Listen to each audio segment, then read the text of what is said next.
In a makeshift kitchen in Gaza City, 15-year-old Muhammad Ashur prepares another batch of coffee, chore he never imagined would become his family's only source of income.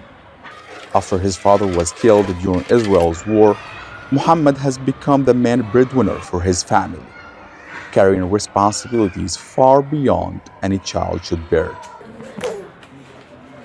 Every morning, he heads to the crowded market, calling out to passers-by, hoping to sell enough to cover basic needs at home.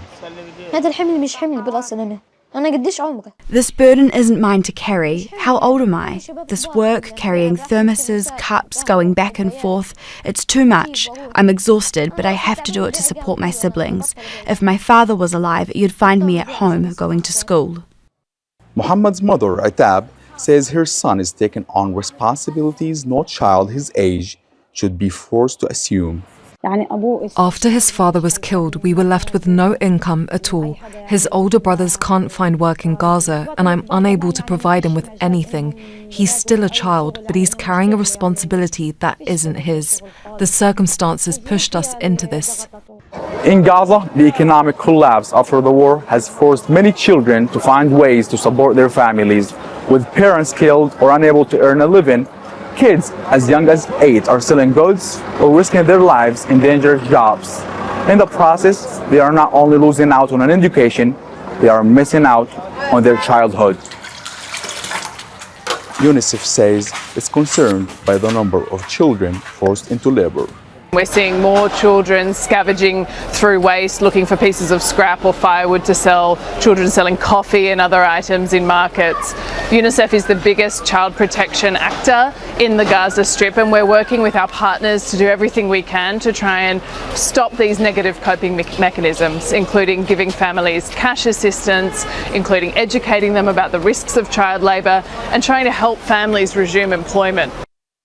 As dusk settles over the market, Muhammad begins the long walk home, a child carrying not just a thermos of coffee, but the weight of adulthood at 15. He walks past his school and longs to return, but his family's survival keeps him out of the classroom. Ibrahim al-Khalili, Jazeera, Gaza City, Palestine. Well, Hind Khoudary is live now from Gaza City for us. And Hind, just how much of a challenge for kids are the things that we take for granted as routine life there in Gaza? Well, Palestinian children have been living a crisis for the past 2 years, and we not only saw Palestinians pushed into labor, but we also saw Palestinian children lining up for hours on water in order to fill in a couple of gallons. We saw them lining up at hot meals, and they were forced to do chores that they were not supposed to be doing. They were supposed to be in school, playing with their friends at school and other stuff. But what the war's toll on Palestinian children have been massive. Sami, according to the Palestinian Central Bureau of Statistics, at least 39 Palestinian children have lost one or both parents since October 2023.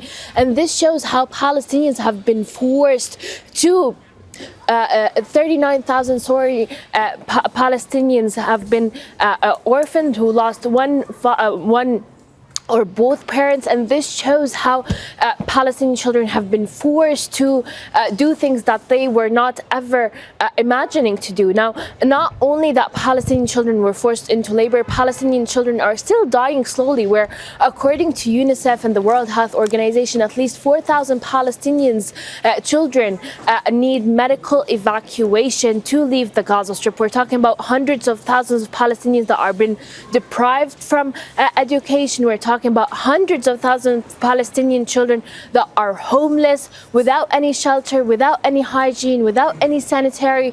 And this shows how cruel and harsh the reality is on children. We look at those Palestinians every single day, and we talk to so many, and most of them are fearing the war to resume, but they're also lacking their basic necessities, their shoes, their winter clothes. And the winter is coming, and this is the fear for Palestinians. Dozens of children died last year due to the cold weather and winter. And this shows a little bit of the harsh reality Palestinian children are witnessing. All right, we'll leave it there. Thanks so much to Hind Khoudary joining us from Gaza. Well, nearly half of Gaza's population is under the age of 18. An estimated 39,000 children in Gaza have lost one or both parents since October 2023. With the education system in ruins, more than 660,000 are out of school. That's a territory where the youth literacy rate was among the highest in the world. And at least 132,000 kids under the age of 5 face risk of death from acute malnutrition, according to Save the Children. Rachael Cummings is the Gaza Humanitarian Director for Save the Children International. She joins us live from Ramallah. So given the statistics I just read out and the threat of death due to malnutrition, you know, in some situations we think of labor, child labor, as, you know, obviously something exploitative and dangerous. In this situation, is it a necessity not just to earn a living, but for their survival, for the survival of their families? So, good morning. Child labour or children being forced to seek an income remains dangerous. And of course, children are extremely vulnerable to being exploited in this context. And for 2 years, children have borne the brunt of this war and this constant ongoing forced displacement of children and their families across Gaza. Now, children are sharing with us that they are having to take on additional responsibilities and negative coping mechanisms to support their families with finding food, with finding water, with finding firewood, trying to care for other siblings, elder relatives.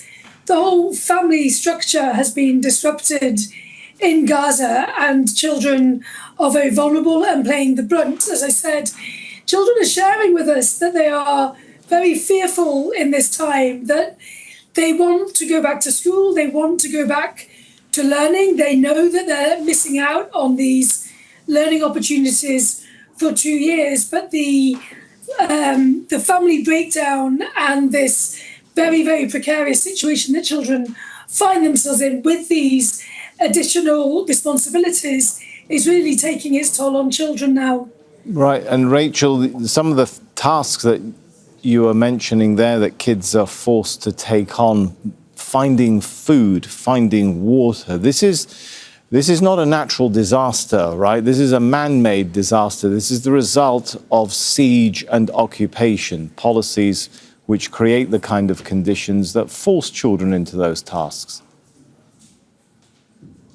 And children, as I said, are the most vulnerable in this context. For 2 years, they've had to take on additional responsibilities. For 2 years, they've been sharing with us how they want to go back to school, but also their families are sharing with us the impact that this is having on children, children's behaviour, children's ability to cope, their mental health is very much impacted. You know, you have over 600,000 children that have been without formal education. Now, education is not only about learning and growth, but it's also about structure, normality, and hope. And it gives children hope. And Save the Children, our partners, are trying desperately to scale up our learning provision with our temporary learning spaces to provide more and more children. Right, Rachael, sorry to jump in, but my question is that this is something that could end, right? If the policies of siege and occupation ended. This is not a natural disaster that is outside of anyone's control, right?